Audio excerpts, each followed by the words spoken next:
স্বাগত সবাইকে আমাদের নিয়মিত টক শো। এই সময় আমি জহিরুল আলম আজ আপনাদের সঙ্গে আছি। প্রিয় দর্শক, দেশে যে করোনার প্রকোপ বেড়েছে এবং যে ডেল্টা ভ্যারিয়েন্টের কথা বলা হচ্ছে, এটি যেভাবে ছড়িয়ে পড়ছে সেটি নিশ্চয়ই উদ্বেগের এবং বিশেষজ্ঞরা সেই বার্তাই প্রতিনিয়ত দিয়ে যাচ্ছেন। এবং এর প্রেক্ষিতে সারা দেশে এই ব্যাপারে সক্ষমতা বাড়ানোর জন্য, চিকিৎসা সক্ষমতা বাড়ানোর জন্য তাগিদ দিচ্ছেন এবং পরিস্থিতি কীভাবে নিয়ন্ত্রণে আনা যায়, লকডাউন কীভাবে আরও কঠোরভাবে কার্যকর করা যায় ইত্যাদি বিষয় নিয়ে প্রতিনিয়তই আলোচনা হচ্ছে। আজকেও পরিস্থিতির কোনো উন্নতি নেই এবং এটা কবে এই হ্রাস টেনে ধরা যাবে, মৃত্যু এবং সংক্রমণ, সেটিও কেউ ধারণা করতে পারছেন না। লকডাউন পরিস্থিতি নিয়েও অনেক ধরনের মতামত আসছে। ইতিমধ্যে যেভাবে কার্যকর হচ্ছে সেটি অনেকটাই নিয়ম নীতি সব ক্ষেত্রে মানা হচ্ছে না, সেটি বলা হচ্ছে। রাজধানীতে যানবাহনের চাপ বেড়েছে, স্বাস্থ্যবিধি উপেক্ষিত হচ্ছে এবং আইন শৃঙ্খলা বাহিনীও মাঠে নেমেছেন বা তারা রাস্তায় আছেন। বিধি না মানে অনেককেও জরিমানা করা হচ্ছে, সেটিও সত্যি, কিন্তু যতটা কার্যকরভাবে হওয়ার কথা সেটি সর্বোচ্চ প্রতিফলনটি দেখা যাচ্ছে না। ইতিমধ্যে যেসব খবর আসছে তাতে তো খুলনা বিভাগের কথা আমরা জানি, সেখানে পরিস্থিতি যথেষ্টই নাজুক, সেখানে মৃত্যুর সংখ্যা বেড়েছে এবং আক্রান্তর সংখ্যাও যারা হচ্ছেন তাদের মধ্যে গ্রামের আক্রান্ত রোগীর সংখ্যা অনেক বেশি বলা হচ্ছে। ইতিমধ্যে আমরা জেনেছি যে স্বাস্থ্যের ডিজি বলেছেন যে 35 বছর বয়সীরাও টিকা পাবেন, সেটি জানানো হয়েছে এবং লকডাউন এখন পরবর্তী সপ্তাহের মেয়াদ বাড়ানো হয়েছে। কিন্তু ঈদের সময় পরিস্থিতি কী হবে এবং সে সময় যদিও বলা হয়েছে যে বিধিনিষেধ কিছুটা থাকবে ঈদের সময়, কিন্তু কোরবানির পশুর হাটের কি হবে বা পশু কিভাবে পরিবহন হবে, বিশেষ ট্রেনের কথা বলা হয়েছে যে 17টি বিশেষ ট্রেন চলবে ইত্যাদি। এখন এই পরিস্থিতিতে কিভাবে আমাদের সক্ষমতা বাড়বে, আমরা কিভাবে চিকিৎসা দেব এবং পরিস্থিতি কিভাবে নিয়ন্ত্রণ করতে পারবো, সেটি নিরন্তর আলোচনা। আজকে জুম প্ল্যাটফর্মে দুজন আলোচক, তারা দুজনেই বিশেষজ্ঞ, মহামারী পরিস্থিতি নিয়ে প্রতিনিয়ত কথা বলছেন। রয়েছেন আইএডিসি এর উপদেষ্টা ডক্টর মোস্তাক হোসেন, স্বাগত আপনাকে। রয়েছেন বিএসএমইএ সাবেক ভিসি প্রফেসর কামরুল হাসান খান, স্বাগত আপনাকেও। আমি শুরু করতে চাই ডক্টর মোস্তাক হোসেনের কাছ থেকে। আমরা সবসময় যে আলোচনাটি হচ্ছে যে সীমিত, কঠোর, আরও কঠোর, এখন শাটডাউন ইত্যাদি আলোচনা করছি। এখন কঠোর লকডাউন যেই প্রথম সপ্তাহ যেতে না যেতেই কিন্তু এক ধরনের মিডিয়া আলোচনাটা আমরা দেখতেই পাচ্ছি, আপনারাও নিশ্চয়ই দেখছেন, যে যেরকম কঠোর মুখের ভাষায় বলা হয়েছে, কার্যকরভাবে বাংলাদেশের বাস্তবতায় সেরকম কঠোর প্রয়োগ করাও অনেকটা কঠিন ব্যাপার। কিন্তু যতটা ঢাকঢোল করে বলা হয় কার্যকর করার ক্ষেত্রে ততটা নয় কেন? এটি একটি প্রথম প্রশ্ন, তারপরে আমি বাকি বিশ্লেষণ আপনার কাছে শুনবো। ধন্যবাদ। আমরা আমাদের যাতায়াত নিয়ন্ত্রণ করা এবং সবাইকে ঘরে থাকতে পরামর্শ দেওয়া, যেটা আমরা লকডাউন নামে অভিহিত করছি, এটা কিন্তু সাময়িকভাবে সংক্রমণ যখন খুব বেড়ে যায় তখন মানুষ থেকে মানুষের সংক্রমণ যেন না ছড়ায় সেজন্য এটি করা হয়। এটা সংক্রমণকে দমন করার জন্য সেটা হইতে হয়, কিন্তু এটা কিন্তু একমাত্র পদ্ধতি নয়।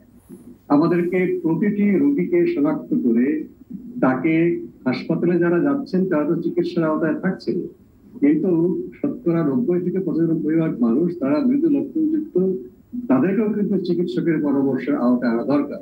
কারণ এখান থেকে কিন্তু গুরুতর অসুস্থ অবস্থায় রোগী শেষ মুহূর্তে হাসপাতালে যাচ্ছে, সেটা তাদেরকে তারা হাসপাতালে যাওয়ার পরে খুব অল্প সময়ের মধ্যে তাদের একটা খারাপ পরিণতি হয়। কাজে এদের সবার জন্য যেখানে যারা বাসায় থেকে চিকিৎসার আওতায় আসতে সক্ষম নন, নিম্ন আয়ের মানুষ, এক ঘরে অনেক মানুষ থাকে, তাদের পরিবারে কোয়ারেন্টাইন করতে পারে না, তাদের জন্য অতি দ্রুত ফিল্ড হাসপাতাল করা দরকার। বিশেষ করে ঘনবসতিপূর্ণ শহরাঞ্চলে এখন করোনা সংক্রমণটা গ্রাম এবং শহরে প্রায় সমান সমান, কিন্তু আমাদের পুরো আশঙ্কা আছে, কামরুল ভাই একমত হয় আমার সাথে, যে ঈদকে কেন্দ্র করে যে চলাচলটা হবে এতে এরপরে শহরাঞ্চলের সংক্রমণটা কিন্তু অনেক বেড়ে যাওয়ার আশঙ্কা আছে। কিন্তু এখানে যেন সংক্রমণটা বিস্ফোরণ পর্যায়ে না যায় সেজন্য ফিল্ড হাসপাতালের প্রস্তুতি এখনই নেওয়া উচিত, তাহলে সংক্রমণটাও কমবে। কারণ যারা সংক্রমিত হওয়ার পরে শনাক্ত হচ্ছেন, হাসপাতালে যেতে হচ্ছে না, তারা একদিকে তারা চিকিৎসা না থাকার কারণে অনেকে খারাপ অবস্থায় পরিচিত হচ্ছে, আর একদিকে তারা সংক্রমণ, তাদের কাছ থেকে সংক্রমণ যাচ্ছে তার পরিবারের সদস্যদের মধ্যে যাচ্ছে। আর যারা নিম্ন আয়ের মানুষ তারা 1-2 দিন করে জ্বর না থাকলে তারা বাইরে বেরিয়ে যাচ্ছে, কিন্তু জ্বর না থাকলেও 14 দিন আগে বা 10 দিন আগে তাদের শরীর থেকে কিন্তু ভাইরাসটা ছড়ায়। তাই একদিকে আইসোলেশন নিশ্চিত করা, একদিকে গুরুতর পরিস্থিতি থেকে আটকাবার জন্য এদের আইসোলেশন দরকার, সেই হাসপাতালের মাধ্যমে হতে পারে। কাজেই এখন যে আমরা বিধিবিধান দেখছি, সেক্ষেত্রে আমাদেরকে টার্গেটেড অ্যাপ্রোচে যাওয়া দরকার। যেসব জায়গায় ভিড় হচ্ছে, দেখুন গ্রামাঞ্চলে সংক্রমণটা আগের চেয়ে অনেক বেশি।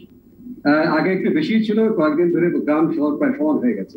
গ্রামাঞ্চলে রাস্তাঘাট বন্ধ করার চেয়ে বেশি গুরুত্বপূর্ণ হচ্ছে হাট বাজার বন্ধ করা, চায়ের দোকান বন্ধ করা, সামাজিক কোনো অনুষ্ঠান করা যাবে না।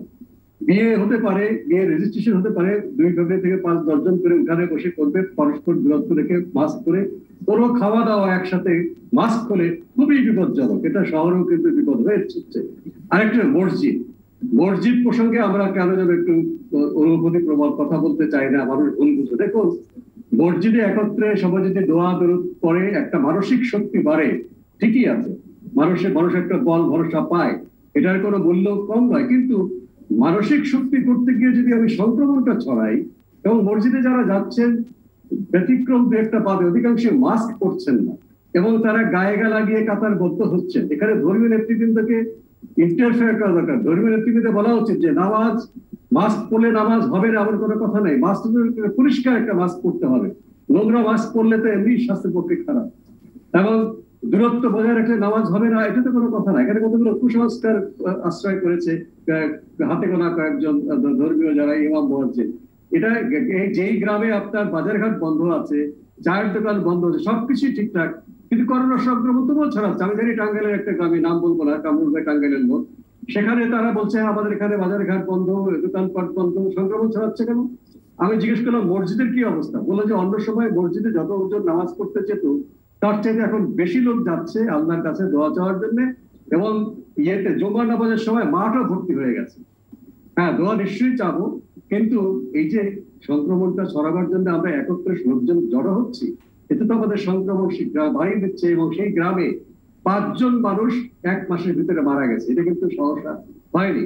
কাজে এইসব জিনিস আমাদের লক্ষ্য রাখা দরকার। শুধুমাত্র যাতায়াত বন্ধ করার জন্যই নয়, আমরা প্রত্যেকটা শনাক্ত রোগীকে ব্যবস্থাপনা করব, এবং টিকা আসছে আমাদের, টিকা আসার পরে আমরা যতজন যারা প্রাপ্য হবে তারা যেন সবাই টিকা নিয়ে নেই।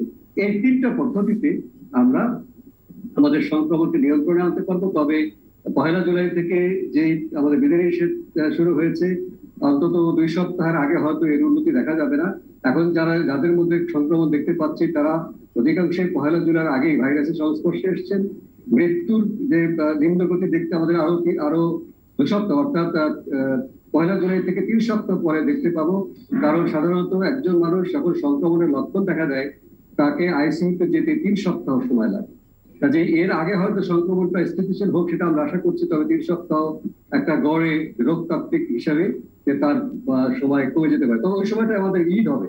ঈদের সময় যদি আমরা সংক্রমণ কমাতে না পারি, এটা জ্যামিতিক হারে কিন্তু আরো অনেক বেড়ে যাবে, সেটি হয়তো আমরা এই মুহূর্তে চিন্তা করতে পারছি। জি, প্রফেসর কামরুল হাসান খান, সংক্রমণ নিয়ন্ত্রণের যে স্ট্র্যাটেজি, সেই স্ট্র্যাটেজি সম্পর্কে আপনার কি বিশ্লেষণ? ধন্যবাদ আপনাকে, এবং ধন্যবাদ আমার সহ আলোচক ডক্টর মুস্তাক হোসেন, যারা দেখছেন সবাই। বিষয়টা হলো যে আপনার স্ট্র্যাটেজি নিয়ে কিন্তু আমাদের কোনো অসুবিধা নেই, আমাদের স্ট্র্যাটেজি কিন্তু ঠিকই আছে। আমাদের অসুবিধা যেটা হচ্ছে, এটা শুধু আমাদের একার না, সারা দুনিয়ারই বাস্তবায়নের ক্ষেত্রে গিয়ে আমরা দুর্বল হয়ে যাচ্ছি। মুস্তাক ভাই যে কথাগুলি বললেন, হ্যাঁ, তার সাথে আমি একমত পোষণ করি, এবং সেই সাথে সাথে এটা আমি তার সাথে যুক্ত করতে চাই যে যে বিষয়গুলো উনি বলেছেন সবকিছু বাস্তবায়ন হয়েছে কখনো না কখনো। যখন গত বছর শুরু হলো তখন কিন্তু মানুষ মসজিদে কম গিয়েছে, গত ঈদের কিন্তু মানুষ মসজিদে একদমই সীমিত আকারে গিয়েছে, বা তারাবি নামাজ পড়তে গিয়ে সীমিত। মানুষকে মানানো যায়, কিন্তু আমরা মানানোর জায়গাটা কেন যেন আমরা সঠিকভাবে বাস্তবায়নের ক্ষেত্রটা দেখছি না। এখন ধরেন যে আমরা বাংলাদেশের যে পর্যায়ে আছি, যে সংক্রমণের হার বা মৃত্যুর হার দ্রুত বেড়ে যাচ্ছে, এবং সেই জায়গায় যদি আমরা কঠোরভাবে নিয়ন্ত্রণ না করতে পারি, তাহলে কিন্তু আমাদের আরো বড় সংকট হবে। এখন ধরেন যে এই করোনা নিয়ন্ত্রণের যে নির্দেশনাগুলো আছে, দুনিয়ার মধ্যে একমাত্র চীন তারা খুবই আইডিয়ালি করেছে, আর কিন্তু অন্য কোনো দেশ সেভাবে আইডিয়ালি করতে পারে না। অন্যান্য দেশ করেছে, যেমন তখন তারা কিন্তু প্রিভেনশন থেকে শুরু করেছে, ভিয়েতনাম ওরা প্রিভেনশনটা ভালো করেছে, কিন্তু চীন ইনফেক্টেড হওয়ার পরে যে কন্ট্রোলটা করেছে এটা দুনিয়ার আর কোনো দেশ পারেনি, আমেরিকাও পারেনি। সো দ্যাট আমরা যদি কল্পনা করি যে বাংলাদেশে আমরা 2 সপ্তাহ সেই কঠোর লকডাউনটা করবো, তাহলে কিন্তু আমরা নিশ্চিত, এটা বিজ্ঞান, যে আপনার করোনা সংক্রমণটা কিন্তু আমরা সেই জায়গায় পাচ্ছি না। এখন ধরেন যে কিছু অভিজ্ঞতা আমাদের সামনে, যেহেতু ঈদ আছে এবং সংক্রমণ বেড়েই চলেছে, এবং এবারের যেটা ভয়াবহতা গ্রামে গ্রামে ছড়িয়ে পড়েছে, এবং শিশু থেকে শুরু করে এবং সমস্ত বয়সের মানুষদের হচ্ছে। এবং আপনার একসময় ধারণা ছিল যে কর্মজীবী মানুষদের খেটে খাওয়ার দল, সেটা কিন্তু এখন সত্য নয়, সেটা প্রমাণিত হয়েছে। আমাদের বিজ্ঞানীরা প্রমাণ করেছে বুঝতে এলাকাতে সংক্রমণ কম হয় না। সে কারণে সামনের দিকে না, বর্তমানে আমাদের দুর্বলতা গুলো চাই আমাদের খেয়াল করতে হবে। আমরা যে লক্ষ্য করি, আমরা তো কথা বলছি, দেখছি, পড়ছি বা গবেষণা যে করছি, সেখানে দেখা যাচ্ছে যে আপনি একটা কর্মসূচি দিলেন, ধরেন লকডাউন, কঠোর লকডাউন, এই একটা কর্মসূচি দেওয়ার পরে আমাকে শোনা যাচ্ছে, শুনতে পাচ্ছেন? আমাকে শুনতে পাচ্ছেন? হ্যাঁ, শোনা যাচ্ছে। ধরেন একটা কর্মসূচি দিলেন আপনি লকডাউনের দিন, কিন্তু এই কর্মসূচি দেওয়ার পরে যে আরো নতুন কিছু সমস্যার সৃষ্টি হয়, ওইখানে কিন্তু আমরা ইন্টারফেয়ার দেখি না। গত বছর ধরেন দুটো কারণেই তো আমাদের সংক্রমণ বাড়লো।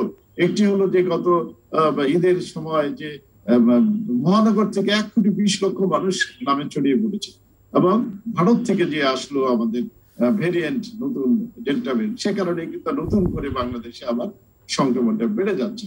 এখন ধরেন যে আমি লকডাউন দিলাম, সেখানে আমরা কঠোর হব, মানুষের যাতায়াত আমরা নিয়ন্ত্রণ করবো, কিন্তু এখানে আমাদের সমস্যাটা হচ্ছে যে আমি যদি যাতায়াত বন্ধ করি তাহলে করে ফেলি, আর যদি না পারি তাহলে আমি স্বাস্থ্যবিধি মানিয়ে কিছু লোককে যাওয়ার ব্যবস্থা করি। কিন্তু এই জায়গা যদি না করা যায়, তাহলে কঠোর লকডাউনটা কি করলাম, বা বাস্তবতা আমরা কি করলাম, এই জায়গাটা মারাত্মক দুর্বলতা আছে। কারণ এই রোগ ছড়াতে কিন্তু খুব বেশি লোকের প্রয়োজন হয় না, আপনি 100, 200, 300 লোক গোটা বাংলাদেশ ছড়িয়ে দিতে পারে, জ্যামিতিক হারে বাড়ে। সেই কারণে আমাদের যেহেতু সামনে ঈদ আছে, এবং আমাদের যেটা বৈজ্ঞানিক বিশ্লেষণ হলো কমপক্ষে 3 সপ্তাহ লকডাউন দিতে হয় সত্যিকার অর্থে, যদি আপনি নিয়ন্ত্রণটা করতে চান, কঠোর লকডাউন। সেখানে এখানে বাংলাদেশ কিন্তু হয়েছে, প্রথম দিকে হয়েছে, তারপর 5 এপ্রিলের যে লকডাউনটা হলো সেখানে কিন্তু 23% আপনার সংক্রমণ ছিল, সেখান থেকে নেমে কিন্তু 7% নেমে এসেছিল।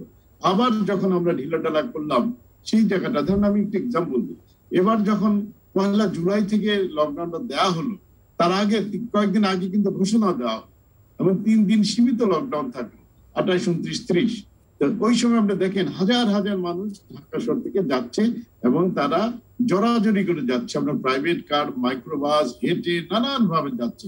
এই যে মানুষগুলা গেল, এই মানুষই তো যথেষ্ট করতে বাংলাদেশে ছড়িয়ে দেওয়ার জন্য। সেই কারণে আমাদের এখন যেটা দরকার, আমরা যেটা বারবার বলেছি, যে আসল ধরেন আমাদের বাংলাদেশ তো আমাদের সক্ষমতা সীমাবদ্ধতা বাস্তবিক ক্ষেত্রে আছে, তো সমালোচনার বিষয় নয়, কিন্তু আমরা যেটা করতে পারি, আমাদের কৌশলগত যে বিষয়গুলো হয়, আমরা বারবার বলেছি জনসম্পৃক্তি দরকার।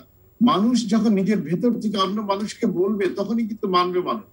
এখন শুধুমাত্র আপনি কঠোর ভাবে যদি সব নিয়ন্ত্রণ করে, তাহলে হবে না। তো এদেশে মানুষ তো ধরেন যে আরেকটা জিনিস আমাদের খেয়াল রাখতে হবে, যে প্রয়োজন যাদের জরুরি তাদেরকে আমরা স্বাস্থ্যবিধি বানিয়ে তাদের ছেড়ে দিই, কিন্তু এখানে সমস্ত বিষয়গুলো একটা জট পাকিয়ে যায়। আজকে ধরেন যে রুগী যে হারে বাড়ছে।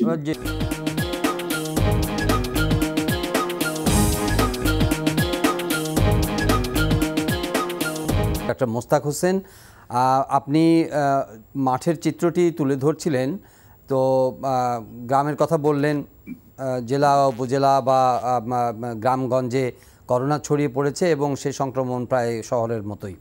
তো এই অবস্থা যখন গ্রামে, সাধারণ শহরের মানুষকে তাও কিছুটা কমিউনিকেশন বিভিন্ন ন্যারেটিভের মাধ্যমে, মিডিয়ার মাধ্যমে বা তাদের নিজস্ব কিছু আন্ডারস্ট্যান্ডিং আছে তার মাধ্যমে কিছুটা সচেতন করা গেলেও গ্রামের মানুষরা যারা ইতিমধ্যে দীর্ঘকাল ধরে তারা বলে আসছে বা ভেবে আসছে যে গ্রামে কোনো করোনা নাই, গ্রামের মানুষের করোনা হয় না, বা শ্রমজীবী মানুষ করোনা আক্রান্ত হওয়ার সুযোগ কম, এই যে একটা তাদের নোশন, এবং তারা আপনি বিভিন্ন বাস্তব চিত্র তুলে ধরলেন যে তারা 1 দিন 2 দিন রোগাক্রান্ত হওয়ার পরে, জ্বরাক্রান্ত হওয়ার পরে তারপরে জ্বর কিছুটা রিসিড করলে তারা বাইরে বেরিয়ে পড়ছেন।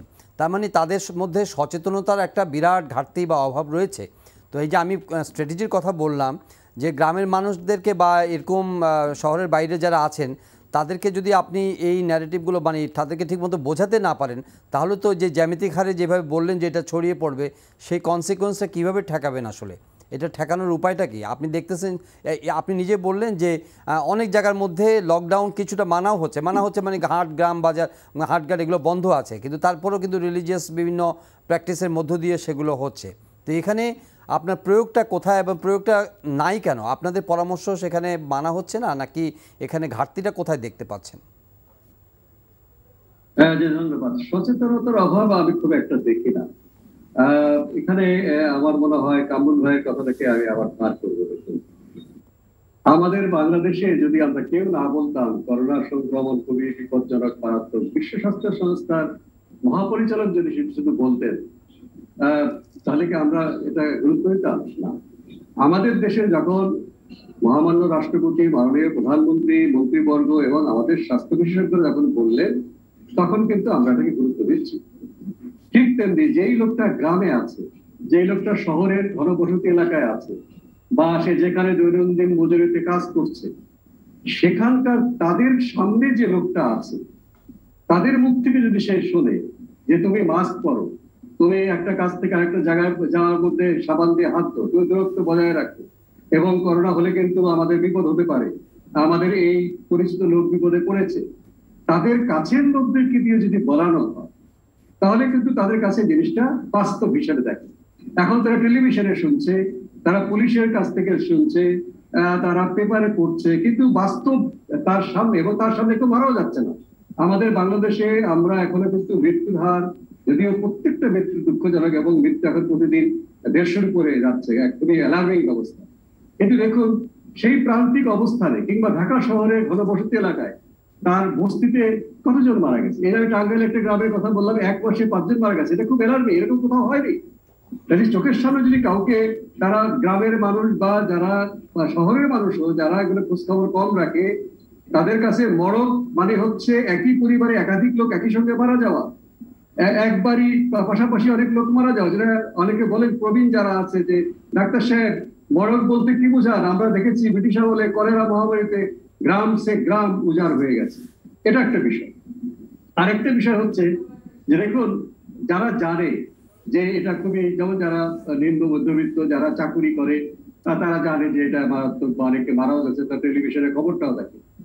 তারপর জীবিকার তাদের যে মানে তাদের যে কম্পালশন, বাধ্যবাধকতা, তাদেরকে বাইরে যেতেই হবে, তাদেরকে কাজ করতেই হবে ঝুঁকি জেনেও, তখন সে একটা মানসিক ভাবে একটা যুক্তি দ্বারা করায় সে আমার কিছু হবে না। দেখুন, উদাহরণ দেই, আমরা বাংলাদেশে ঘূর্ণিঝড়, জলোচ্ছ্বাস, এ বিষয়টি তো আমাদের যে প্রস্তুতি সারা বিশ্বে প্রশংসিত। আমরা সিগন্যাল দিলে একজন নৌকার মাঝিও বুঝে এত নম্বর সিগন্যালে নৌকা, নদীতে নৌকা পাড়ি দেওয়া যাবে না। দেখেন, উপকূলীয় অঞ্চলে এত কিছুর পরেও কোনো না কোনো সময় থেকে জেলে মাছ ধরতে গভীর সমুদ্রে গেছে, তারা ফেরেনি, মৃত্যুবরণ করবে। ওই জেলে যে ট্রলার নিয়ে যায়, সে কেন যাচ্ছে?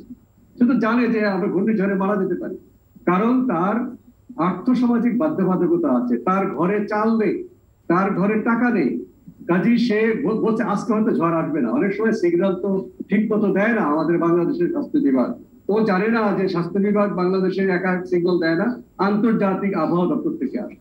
সে একটা সুযোগ নেয়, যদি এই ট্রিপটা আমি সাগর থেকে মাছ ধরে আনতে পারি, আমার ঘরে চাল হবে, বাবার একটা সমস্যা সমাধান হবে, কিন্তু সে দুর্ঘটনায় পড়ে। কাজী এই এতে যারা জানে যে তাদের যে বাধ্যবাধকতা, আর্থসামাজিক বাধ্যবাধকতা, সেটা যদি আমরা সমাধান না করি, যে কামরুল ভাই বলেছেন যে আমরা এটা বাস্তবায়িত করতে গিয়ে যে সমস্যাগুলো হচ্ছে, সেই সমাধান করার জন্য আমাদের বাংলাদেশে কিন্তু আমরা পরিপূর্ণভাবে একটা জনকল্যাণমূলক রাষ্ট্র করতে পারিনি। মুক্তিযুদ্ধের যে অঙ্গীকার ছিল, সেই আলোচনায় খুব যাব না।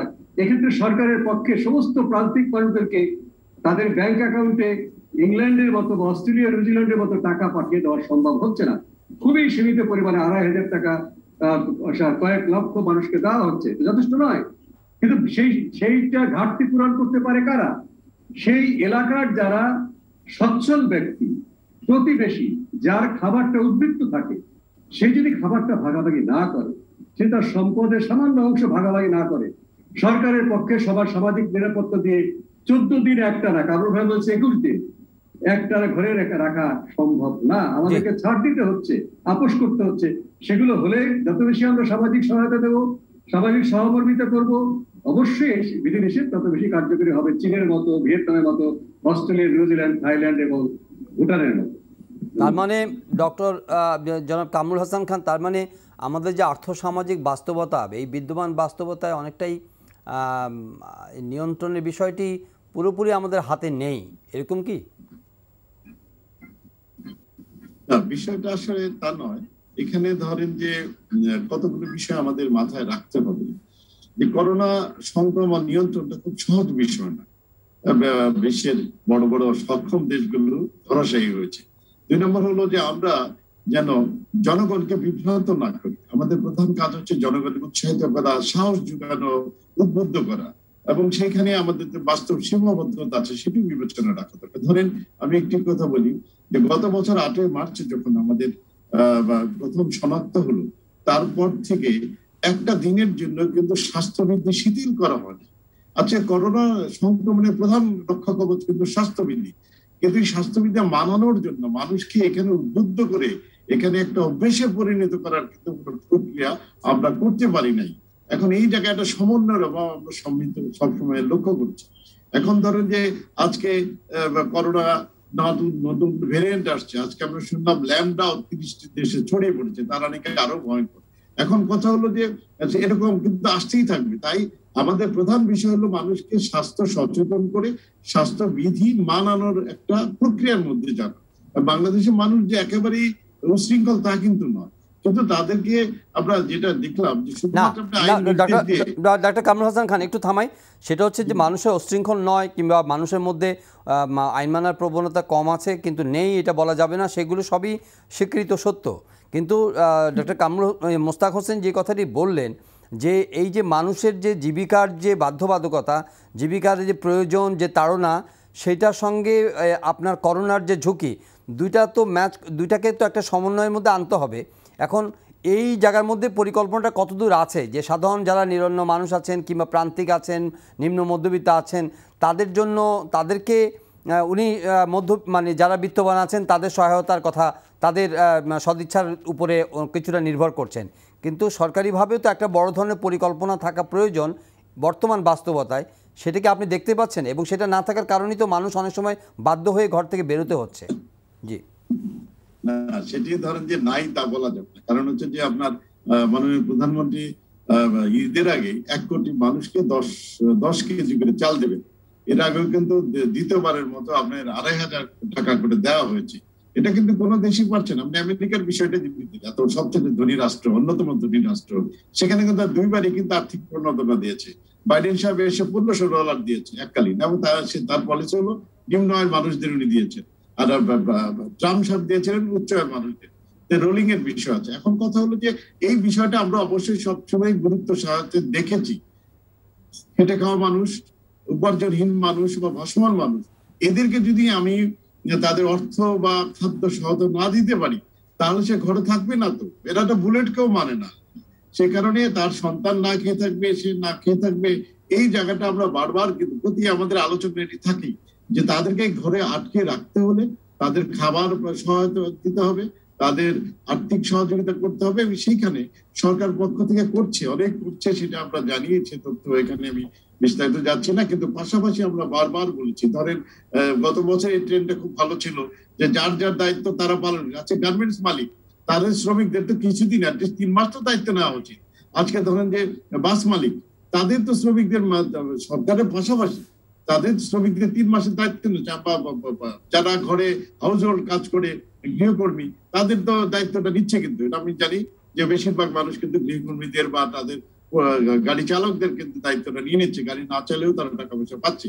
কিন্তু কথা হলো এই জায়গাটায় আমাদের একটা অবশ্যই পরিকল্পনার মধ্যে আনতে হবে, যে আমি শুধু তাদেরকে বলবো যে ঘর থেকে বেরোবেন না, জরুরি কাজ, তাহলে তো হবে না। তো তা তো খাবার থাকতে হবে। এই জায়গাটা আমাদের মনে হয় যে যেহেতু আর সংকট ঘনীভূত হওয়ার সম্ভাবনা আমরা লক্ষ্য করছি, এই জায়গাটা সরকারকে সিরিয়াসলি নেতৃত্ব দিয়ে, এবং সেইখানে আমাদের সক্ষম ব্যক্তি বা সচ্ছল ব্যক্তির কিন্তু বাংলাদেশে অভাব নাই। এখন তাদের এগিয়ে আসা উচিত, তারা সাংগঠনিকভাবে আসতে পারে, আমি এখানে ধরেন যে বাস্তবায়ন ক্ষেত্রে আমরা একটা দুর্বলতা সবসময় লক্ষ্য করছি যে উদ্যোগ নিতে হয় কোথাও না কোথাও থেকে, যে উদ্যোগের জায়গাটা কিন্তু ডক্টর মোস্তাক হোসেন, এই যে উদ্যোগের কথা বলা হচ্ছে, যদি কোনো স্বেচ্ছাসেবী সংগঠন অথবা বিত্তবানরা এইসব মানুষকে সাহায্য করতে চানও, এখনকার যে বর্তমান যে লকডাউন, এখানে তো বলা হচ্ছে যে ঘর থেকে বেরোতে নিরুৎসাহিত করা হচ্ছে মানুষজনকে, কিভাবে কোন প্রক্রিয়ায় তাদেরকে খাবার পৌঁছে দেওয়া বা তাদেরকে সাহায্য করা যায়?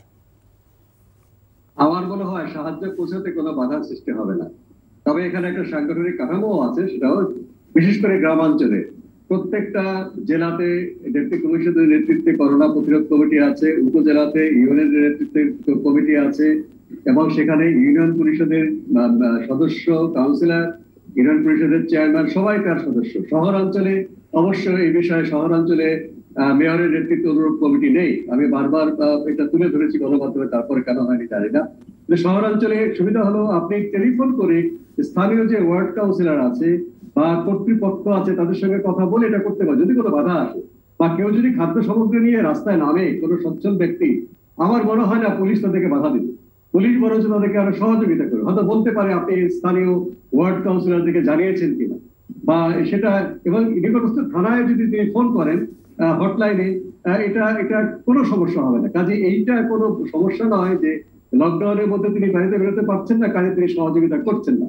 আমার হয় এর আগে যেটা কাবুল ভাই বলেছেন যে করোনার প্রথম যে ঢেউ গত বছরে ছিল, মার্চ, এপ্রিল এবং সেই ঈদের শিথিলতা আসার আগ পর্যন্ত অনেকেই স্বেচ্ছায় তারা এরকম হাত বাড়িয়ে দিয়েছে। এমনকি একজন ছাত্র সে চাঁদা তুলে টিএসসির মতো জায়গায় ভাসমান মানুষদেরকে খাইয়েছে প্রায় 2 মাস। তার জন্য তো কোনো আইন বাধা হয়ে দাঁড়ায়নি। কাজে আমার মনে হয় এই জাগরণটা আবার জাগিয়ে তোলা উচিত। আমি করণ ভাইয়ের সঙ্গে একমত, সরকারের উচিত এই জনশক্তিটাকে, এই যে মানুষের সামাজিক শক্তিটাকে, সেটাকে জাগিয়ে তোলা, এবং সেটা হলে অসাধ্য সাধন হতে পারে। আগামীতে আমাদের সংক্রমণ আরো বাড়ার আশঙ্কা আছে। প্রথম ঢেউয়ের চেয়ে দ্বিতীয় ঢেউ অনেক বেশি হয়েছে, এবং দ্বিতীয় ঢেউয়ের চেয়ে তৃতীয় ঢেউ এখন দেখছি আমরা অনেক বেশি হচ্ছে বলে আমরা আশঙ্কা করছি। কাজে আমাদেরকে সামাজিক শক্তি জাগিয়ে না তুললে শুধুমাত্র সরকারের প্রশাসনিক বিভাগ এবং স্বাস্থ্য বিভাগের পক্ষ থেকে আমাদের সব নাগরিকের জন্য স্বাস্থ্যবিধি মেনে চলা এবং রোগীদেরকে শনাক্ত করা, তাদেরকে টেস্ট করতে এসে উদ্বুদ্ধ করা, এটি করা সম্ভব হচ্ছে না। মানুষ টেস্ট করতে আসতে ভয় পাচ্ছে। একদিকে তারা অনেক দূরে দূরে টেস্টের বিষয়, টেস্ট করার জায়গা একটা হচ্ছে তারা সামাজিকভাবে নিগৃহীত হবে এবং তাদের কাজ চলে যাবে যদি তার নিয়োগকর্তা জানেন যারা অস্থায়ী কাজ করেন। এক্ষেত্রে সমাজ যদি সম্পৃক্ত হয়, সমাজ যদি সাহায্য করতে এগিয়ে আসে, তাহলে টেস্ট করতে কেউ কিন্তু আর দ্বিধাবোধ করবে না এবং তাকে সাহায্য করবে ভলান্টিয়াররা কোথায় গেলে টেস্ট করা যায়। বা সেই এলাকাতে মাইক্রোবাসে, অ্যাম্বুলেন্সে করে টেস্টিং কিট, এখন যেটা অ্যান্টিজেন টেস্ট কিট, যেটা কারণ ভাই ভালো বলতে পারবেন, অ্যান্টিজেন টেস্ট কিট আপনার একদম মাঠে, মানে গাড়িতে করে নিয়ে এসে সেই ঘনবসতি এলাকায় সবারই সেই টেস্ট করে আধা ঘন্টার মধ্যে ফলাফল দেওয়া যাবে। যাদের ফলাফল নেগেটিভ হবে তাদের জন্য আরটিপিসিআর পরীক্ষা করার পরে পরের দিন ফলাফল দেওয়া যাবে। এটি চাঁপাইনবাবগঞ্জে খুব সুন্দরভাবে করেছে, রাজশাহীতে করা হচ্ছে, নওগাঁ নাটোরেও করা হয়েছে। ভ্রাম্যমাণ টেস্টিং সুবিধা, যেখানে সংক্রমণটা সবচেয়ে বেশি, তারা সেখানে টেস্টিং করেছে। শহরাঞ্চলে সেটা আরো বেশি সুবিধা। এভাবে যদি আমরা আগাই, আমার মনে হয় নিশ্চয়ই আমরা সফল হব।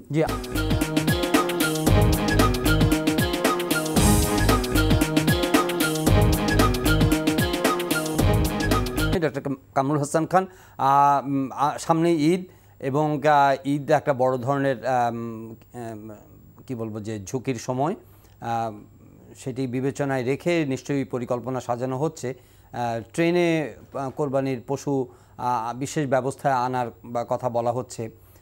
কিন্তু এই ব্যবস্থাপনাটা কেমন হবে বলে আপনার একটা কল্পনা, যে কি ধরনের হওয়া উচিত? কারণ এটার সঙ্গে তো অর্থনীতিও জড়িত আছে, নানা সেক্টরের মানুষের জীবন জীবিকা জড়িত আছে এটার সঙ্গে। তো এই সঙ্গে আবার করোনার ঝুঁকিটাও এখন ঊর্ধ্বমুখী। তো কি পরিস্থিতি, কিভাবে মোকাবেলা করা যাবে এই সময়টা? আপনার এই কথা বলার আগে একটি কথা বলা দরকার, সেটি হলো যে আমরা যারা আলোচনা করি, আমরা একটা মডেল শুরু থেকে দিচ্ছি জনসম্পৃক্তি কিভাবে করা যায়, এবং সেখানে জনপ্রতিনিধি, সরকারের অংশ, তারপরে স্বেচ্ছাসেবক বা রাজনৈতিক কর্মী, সবাইকে নিয়ে একটা যদি সমন্বিতভাবে করা যায় তাহলে নিয়ন্ত্রণ দ্রুত করা যাবে। এর একটি মডেল কিন্তু চাঁপাইনবাবগঞ্জে হয়েছে। সেখানে ডক্টর শিমুল, যিনি সংসদ সদস্য, তিনি কিন্তু অত্যন্ত সক্ষমতার সাথে, অত্যন্ত সফলতার সাথে 500 কমিটি করেছিল বিভিন্ন স্তরের ছাত্র যুবক সবাইকে নিয়ে, এবং তারা কিন্তু সবচেয়ে বড় জায়গা যেটা হটস্পট আপনার সেটা কিন্তু নিয়ন্ত্রণ করতে পেরেছে। এখন আপনার কথাটা যেটা হলো, আমার প্রথম বিষয় হলো যে সংক্রমণের উপর নির্ভর করবে যে আমরা লকডাউনের পরিস্থিতিতে কি হব। সংক্রমণ যদি একই ধরনের থাকে তাহলে কিন্তু আপনার লকডাউন আপনার সম্প্রসারিত করতেই হবে। সে কারণে যে লকডাউন আমরা সম্প্রসারিত করি তাহলে তো আবার লকডাউনের যে নির্দেশনাগুলো সেগুলো বাস্তবায়ন করতে হবে। সেখানে আমাদের ঈদকে প্রয়োজনে সংকুচিত করতে হবে এবং উৎসবটা করা যাবে না। ঈদ আমরা ধর্মীয় বিষয় পালন করবো, সেটা ধর্মীয় নিয়ম কানুন মানবো, কিন্তু উৎসবের আমেজটা কিন্তু একদমই আনা যাবে না। এটা প্রথম কথা, কারণ আমাদের এখন প্রধান দায়িত্ব হচ্ছে মানুষকে বাঁচানো, সেই জায়গায় কিন্তু আমরা আছি। দ্বিতীয় কথা হলো যে যে কথাটা আমরা গতবারও ঈদের সময় বলেছেন, বিশেষ এই যে আপনার অনলাইন গরুর হাত ঘিরে কিন্তু আবার নতুন করে আপনার এটা নিয়ন্ত্রণের বাইরে চলে যাবে। যে ভিড় হচ্ছে সবচেয়ে বড় ভয়ঙ্কর জায়গা, সেই জায়গা নিয়ন্ত্রণ করা খুব কঠিন হয়ে যাবে। সেখানে অনলাইনে বেচাকেনা একটা উৎসাহ করা হচ্ছে, উৎসাহ দেওয়া হচ্ছে। গতকাল আমরা দেখেছি 2 মেয়র, তারপরে আমাদের স্থানীয় সরকার মন্ত্রী, তারা অনলাইনে একটা ব্যবস্থা শুরু করছে। সেই কারণে মানুষকে বুঝতে হবে যে আমার আবেগ শুধু ধর্মীয় বিষয়কে প্রাধান্য না দিয়ে আমার উৎসব বা লোক দেখানোর বিষয়কে গুরুত্ব দিয়ে এই সময়টাতে আমাদের রক্ষা করতে হবে। কারণ কে বাঁচবে কে মরবে এটা কিন্তু আর নিয়ম নাই। আমি যদি উৎসব করতে গিয়ে আবার নতুন ধরনের ঘরের মধ্যে সংক্রমণ নিয়ে আসি তাহলে কিন্তু আমরা সবাই ক্ষতিগ্রস্ত হবে। সেই কারণে আমি মনে করি আমাদের স্বাস্থ্যবিধি দুর্বল করার কোনো সুযোগ নেই। যে 4টি বিষয় আমরা কিন্তু ডক্টর কামরুল হাসান, পশু কোরবানি যদি অনলাইনে বেচা কেনা হয়ও, কোরবানি তো একটা আনুষ্ঠানিকতা আছে বা সেখানে একটা ইনভলভমেন্ট থাকবে মানুষের। এত ব্যাপক এবং এত মেগা একটা ধর্মীয় উৎসবের সময় এই যে স্যাক্রিফাইসের যে আচার বা অনুষ্ঠানের দিয়ে হয়, সেটার মাধ্যমে সংক্রমণের ঝুঁকিটা কতটা আপনি করছেন, আশঙ্কা কতটা করছেন? যদি একই ধারায় হয়, স্বাভাবিক সময়ের মতো যদি সেই কোরবানির এটা হয়, ব্যবস্থাগুলি হয়, তাহলে তো মানে সংক্রমণ বাড়ার বহুগুণ সুযোগ আছে। সেই কারণে আমরা গতবারও বলেছিলাম যে ওই বিষয়টা যেন গ্রামাঞ্চলে একটা সিস্টেম আছে, তারা সমাজে দেয়। সমাজ যদি আমি সীমিত লোককে দিয়ে, এটা কিন্তু ভালো একটা সিস্টেম প্রত্যেক গ্রামে আছে। সেই সমাজের সীমিত লোকদের দিয়ে স্বাস্থ্য বিধি মেনে যদি আমরা কোরবানি দিয়ে বাড়ি বাড়ি পৌঁছে দিই, সেটাকে সম্ভব। গ্রামে কিন্তু অনেক কিছু সম্ভব।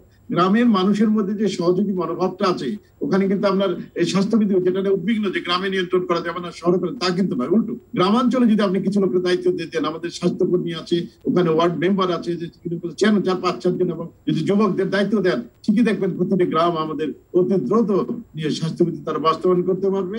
একইভাবে তারা এই গরুর যে কোরবানির বিষয়টা, এটিও কিন্তু তারা সুন্দর করে বাস্তব, এটি আমাদের উদ্যোগ নিতে হবে, কেন্দ্রীয় ভাবে সব জায়গায় নির্দেশনা দিতে হবে। সে কারণে আমাদের বারবার আমরা বলেছি যে এখানে আমাদের নেতৃবৃন্দ, জনপ্রতিনিধিদেরকে বেশি করে ইনভলভ করা দরকার বলে আমরা মনে করি, এবং তারা কিন্তু অনেক সুন্দরভাবে পুরো কাজটাই করতে পারবে। এবং আপনার যে সংক্রমণ, এখানে কিছুটা নিয়ন্ত্রণ তো করতেই হবে, প্রয়োজনে কঠোর নিয়ন্ত্রণ করতে হবে। কারণ এটা যদি সীমার বাইরে, আমাদের ইসের বাইরে চলে যায়, নিয়ন্ত্রণ একেবারে বাইরে চলে যায়, যেটা অলরেডি বাইরে যাওয়ার মতো পরিস্থিতি সৃষ্টি হচ্ছে, কিন্তু তাহলে কিন্তু আমরা একদম বড় ধরনের সংকট হবো। তখন ফিল্ড হাসপাতাল করেও কিন্তু আপনি সেই ব্যবস্থা করতে পারবেন না। সেই কারণে আমরা মনে করি বাস্তব পরিস্থিতি চিন্তা করে আমাদের মানুষকে বাঁচানোর জন্য এবং যে বৈজ্ঞানিক ব্যবস্থাগুলো আছে সেগুলি আমাদের বাস্তবায়ন পুরোপুরি না করলে কিন্তু আমরা সংকটে পড়ে যাব। জি, ডক্টর মোস্তাক হোসেন, ঝুঁকির মুখে সামনের যে উৎসব সেটাকে সীমিত রাখা বা সেটার আনুষ্ঠানিকতাকে ছোট করে আনার বিষয়ে তো অনেক ভাবনা চিন্তা নিশ্চয়ই হচ্ছে, কিন্তু এটা আপনাদের বিশেষজ্ঞ পর্যায়ে এই নিয়ে কি কোনো কিন্তু ভাবনা চিন্তা আছে যে সামনে যে সময়টা, এই সময়টা কিভাবে এই উৎসবের সময়টাকে কতটা নিয়ন্ত্রণ বা কতটা সীমিত আকারে পালন করা যায়, সে ব্যাপারে কোনো পরামর্শ কি সরকারের কাছে আছে? পরামর্শ কিন্তু গত বছর যেটা ছিল সেটাই, যে আমরা ঈদের নামাজ পড়বার জন্য ঈদের সেই জামাত গুলো হয় সেখানে আমরা যাব না। সেখানে 5 থেকে 20 জন মানুষ প্রতীকী অর্থে ঈদের জামাত পড়বে, সবাই যার যার ঘরে নামাজটা পড়বে। এটা ধর্মীয় নেতারাও বলেছেন, আশা করি এবারও বলবেন। দ্বিতীয় হচ্ছে কোরবানি দেয়া। কোরবানির হাট একটা অর্থনৈতিক বিষয়, প্রান্তিক চাষিদের যে গবাদি পশু, সেগুলো যদি আমাদের সেই সমাজ কি বলে কল্যাণ ধর্মী রাষ্ট্র হতো, সরকারি সব কিনে নিত এবং সরকার কিনে নিয়ে সেটি যারা দুস্থ মানুষ তাদের জন্য সেটা করতো, কিন্তু সেটা বাংলাদেশে সম্ভব হচ্ছে না। সেক্ষেত্রে যত সংখ্যক সীমিত করা যায়, এবং ধর্মীয় নেতাদের বলতে হবে, আমি বললে হয়তো হবে না। ধর্মীয় নেতৃবৃন্দ যদি বলে যে কুরবানি এবারে আমরা প্রাণী কুরবানি না দিয়ে সেই কুরবানিটা আমরা, যেটা নিয়ম আছে যে যারা সদকা দেন সেই টাকাটা তারা দুস্থ মানুষদেরকে দিয়ে দেবেন, এরকম যদি কোনো সর্বজন স্বীকৃত কোনো বোর্ড থাকে, সেই বোর্ডে কি করছে যেখানে পারেন সেখানে দিবেন। কোরবানিটা যদি সীমাবদ্ধ না করি, সেখানে জনসমাগম হবেই, সেখানে কোরবানির সেই মাংস কাটাকুটি করা, সেটা বিতরণ করা, অনেক মানুষের সেই সম্পৃক্ত হয় সেখানে। কাজে সেটা যত সংখ্যক কমানো যায় ততই আমাদের জনস্বাস্থ্যের জন্য ভালো। আমি জানি না কতটুকু সম্ভব হবে, এখানে যারা সরকারের দায়িত্বে আছেন তাদের কাছে সমস্ত দিক থেকে বিবেচনা করে তার সিদ্ধান্ত নেবেন। তবে আমরা মনে করি যে কোরবানি যত সীমিত করা যায় ততই ভালো, এবং ঈদের জামাত তো অবশ্যই না। সেখানে এই পরামর্শগুলো গত বছরই দেওয়া হয়েছিল, এবছরও সেটা একই পরামর্শ দেওয়া হচ্ছে। আমরা আশা করি সরকার সর্বাত্মকভাবে চেষ্টা করবে যতখানি এই পরামর্শগুলো বাস্তবায়ন করা যায় ততই আমাদের জন্য। না, ডক্টর মোস্তাক হোসেন, একটি মানে সম্পূরক প্রশ্ন, সেটা হচ্ছে যে সরকার ভাবনা চিন্তা করবেন বলছেন, কিন্তু ইতিমধ্যে ধরুন 17টি বিশেষ ট্রেনে কোরবানির পশু বা পরিবহনের কথা বলা হচ্ছে। তো পরিবহন ধরেন যে একটা নিয়ম মেনে বা স্বাস্থ্যবিধি মেনে দূরত্ব বজায় রেখে হয়তো নিরাপদভাবে ট্রান্সপোর্টেড হলো, কিন্তু ওই যে যেটা আপনিও বলছিলেন যে এটা তো কোনো এক জায়গায় নামবে, সেইখানে ল্যান্ডেড হবে, তারপরে সেটা আরেক জায়গায় কোনো বাড়িতে যাবে, একটা সামাজিকভাবে সেটা ধর্মীয়ভাবে সেটার আপনার স্যাক্রিফাইস করা হবে। তো এই যে আড়ম্বরতা, এই যে অংশগ্রহণটা ঝুঁকির মাত্রাকে কতটা বাড়িয়ে দিতে পারে? ঝুঁকির মাত্রা তো অবশ্যই বাড়বে। দেখুন, আমরা আশা করছি কোরবানির আগে সংক্রমণটা কমবে, এবং আমি ব্যক্তিগতভাবে মনে করি অন্তত পক্ষে শনাক্তের হার 10-এর নিচে নামা উচিত। কতটুকু নামবে জানি না, এখন প্রায় 10,000 শনাক্ত হচ্ছে, সংখ্যাটা 1,000-এর নিচে নামা উচিত, জানি না সেটা কতটুকু সম্ভব, অসম্ভব বলে হচ্ছে। তারপরে যদি আমরা যে কোরবানির, হ্যাঁ, চাষিদের কাছ থেকে কোরবানির পশু কিনে ট্রেনে চড়ানো, ঠিক আছে, তারা তাদের খরচটা তুলতে পারলো, কিন্তু এটা ঢাকায় বা অন্য বড় শহরে যাওয়ার পরে স্থানীয় সরকার কর্তৃপক্ষ এটা নিয়ন্ত্রণ নিয়ে নেওয়া উচিত। কোরবানির হাটে যত সম্ভব অ্যাভয়েড করে এটা যদি অন্য কোনো ব্যবস্থা করা যায়, এবং যারা কোরবানি দিতে চান তাদেরকে সরাসরি যদি সরবরাহ করা যায় অনলাইন সিস্টেম, এবং যারা কোরবানি দিবেন সেই কোরবানিটা নির্দিষ্ট জায়গায় যেখানে স্বাস্থ্যকর ব্যবস্থা আছে, যেখানে সংক্রমণের ঝুঁকিটা কম, এমন কোনো জায়গায় যদি করা যায় তাহলে ঝুঁকিটা কমানো যাবে। একেবারেই দূর হবে এটা কিন্তু আমরা বলতে পারছি না। ঝুঁকিটা যত কমানো যায় ততই আমাদের জন্য। একদম শেষ পর্যায়ে ডক্টর কামরুল হাসান খান, টিকা নিয়ে তো ধরেন আমাদের প্রয়াস আছে, প্রচেষ্টা আছে, কিছু কিছু আসছেও, কিন্তু যেই জনসংখ্যা সেই অনুপাতে এবং 80%কে কাভার করার জন্য সেটা যথেষ্ট নয়, অপ্রতুল। সময়ে সময়ে হয়তো সেটা আসবে বলে আশা করা হচ্ছে। এই সময়ের মধ্যে আমাদের ভবিষ্যৎ পরিকল্পনা মাথায় রেখে আজকে একটা খবর দেখলাম যে চায়না সহযোগিতা করছে স্থানীয়ভাবে টিকা প্রডিউস করার ক্ষেত্রে। তো এখানে আমাদের থার্স্ট, এখানে আমাদের এফোর্ট, এখানে আমাদের ইনিশিয়েটিভ অ্যান্ড ইনভেস্টমেন্ট আপনি কিভাবে দেখছেন? এখন যে টিকা নিয়ে আমরা খুব বিঘ্নের মধ্যে নাই, কারণ হচ্ছে যে আপনার ধরেন যে টিকার যে বন্ধাত্মটা ছিল সেটা কেটে গেছে। ইতিমধ্যে ধরেন চীনের সাথে 1.5 কোটি টিকার একটা চুক্তি হয়েছে, এবং এই মাস থেকে 50 লক্ষ প্রতি মাসে আসবে। ইতিমধ্যে আমরা কোভ্যাক্সের দরজাটা খুলে গেছে, কোভ্যাক্স দুইটা চালান দিয়েছে। এবং এখানে একটা জিনিস আপনি বলতে চাই, সেটা হলো যে টিকাটা এখন উন্নত দেশের জন্য আপনার প্রয়োজনের চাইতে এখন ব্যবসায় পরিণত হয়ে গেছে। তারা ব্যবসা করার জন্য আপনার দ্বারা করবে, সে টিকা আপনি পাবেন, আমাদের দেশে টিকা আসবে এবং আপনার প্রস্তুত হয়ে যাবে। আমাদের বিশ্বাস যে ডিসেম্বরের মধ্যে আমরা সমস্ত সমস্যার সমাধান হয়ে যাবে, টিকা প্রস্তুত হবে। এবং রাশিয়ার সাথে কিন্তু 3 কোটি ডোজের একটা চুক্তি আজকে স্বাস্থ্যমন্ত্রী বলেছে যে সেটা প্রায় চূড়ান্ত পর্যায়ে। সে কারণে আমরা টিকা নিয়ে, এবং আমার বিশ্বাস যে ভারত থেকে যে চুক্তিটা আছে সেটাও 2-3 মাসের মধ্যে আমরা বাস্তবায়নে পাবো। সেই কারণে টিকা নিয়ে উন্নতটা, কিন্তু এই পরিস্থিতি মোকাবেলা করাটাই আমাদের প্রধান কাজ হয়ে যাচ্ছে। জি, ডক্টর মোস্তাক হোসেন, আপনার শেষ মন্তব্য টিকা বিষয়ে। টিকার বিষয়ে একটা অনিশ্চয়তা আছে। টিকা কিছু আমরা টিকা পাচ্ছি, আমাদের যে স্বাস্থ্য বিভাগ এবং ইপিআই তাদের সক্ষমতা আছে প্রতি মাসে অন্তত পক্ষে 1 কোটি টিকা দেওয়ার। 70-80% মানুষকে টিকা দিতে গেলে তাও আমাদের 1 বছর লাগবে যদি আমরা এই পর্যাপ্ত পরিমাণে টিকা পাই। আমরা বন্ধাত্ম কেটেছি এটা ঠিক, কিন্তু টিকা আমরা প্রতি মাসে 1 কোটি টিকা পাবো, এটা কিন্তু বেশ আরো অনেক চেষ্টা করতে হবে। আমাদের দেশেও টিকা উৎপাদনের চেষ্টা করতে হবে, তাহলে হয়তো আমরা পারবো। তবে অনেকদিন পরে যেহেতু টিকার খরা কাটছে, আমরা আশা করি যে সামনের দিনগুলো আরো ভালো যাবে। জি, ধন্যবাদ। এই আশা রেখে আমি আপনাদের ধন্যবাদ জানিয়ে অনুষ্ঠান শেষ করছি। ডক্টর মোস্তাক হোসেন, প্রফেসর কামরুল হাসান খান, আপনাদের উভয়কেই ধন্যবাদ মূল্যবান মতামত দেওয়ার জন্য। প্রিয় দর্শক, আজকের এই সময় শেষ করছি। দেখা হবে পরের অনুষ্ঠানে। চাইলে আপনারা অনলাইনেও এই অনুষ্ঠানটি দেখতে পারেন। ভিজিট করুন www.ntvbd.com। ইউটিউব ভেরিফাইড ফেসবুক পেজও ঘুরে আসতে পারেন আমাদের জনপ্রিয় অনুষ্ঠানগুলো এবং খবরের আপডেট জানার জন্য। ভালো থাকবেন সবাই, স্বাস্থ্যবিধিগুলো মেনে চলবেন, মাস্ক সবসময় পরিধান করবেন, সাবান দিয়ে সময় মতো হাত ধোবেন নিয়মিতভাবে এবং জটলা এড়িয়ে চলবেন, শারীরিক দূরত্ব বজায় রাখবেন। নিজে ভালো থাকুন, নিরাপদ থাকুন, পরিবারের সদস্যদের স্বার্থে, আশেপাশে মানুষের স্বার্থে এবং সামগ্রিকভাবে দেশের এই ঝুঁকি থেকে নিজেদের দেশকে উত্তরণ ঘটাবার জন্য যার যেটুকু সামর্থ্য আছে সেই অনুযায়ী নিয়ম বিধিগুলো মেনে চলে আমরা সহযোগিতা করি। ভালো থাকবেন সবাই।